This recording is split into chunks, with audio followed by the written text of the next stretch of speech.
భారతదేశంలోని చూస్తే ఒక మనిషి ఎన్నో రకాలుగా విభజించబడ్డాడు.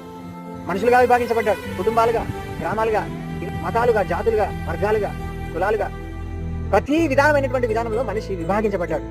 నువ్వు వేరే, నేను వేరే, నీ మతం వేరే, నా మతం వేరే, నీ కులం వేరే, నా కులం వేరే, నీ జాతి వేరే, నా జాతి వేరే, నువ్వు ఒక దేవుని నమ్ముతావు, నేను ఒక దేవుని నమ్ముతాను, నీ గ్రంథం వేరే, నా గ్రంథం వేరే, అన్ని వేరే వేరే వేరే వేరే వేరే మనము తెచ్చిపెట్టుకున్నాం.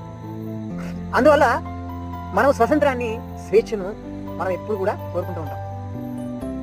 అయితే ఇక్కడ మన దేశానికి స్వాతంత్రము వచ్చింది, మంచిదే. అయితే ఈరోజు మానవుడు ఒకప్పుడు బ్రిటిషర్స్ నుండి తెచ్చుకున్నటువంటి ఆ స్వాతంత్రాన్ని ఈరోజు మానవుడు ఏం చేస్తున్నాడంటే తన స్వయానికి, తన కోసం, తన కుటుంబం కోసం, తన గ్రంథం కోసం, తన కులం కోసం, తన మతం కోసం, తన జాతి కోసం, తన వర్గం కోసం, వీటన్నిటి కోసము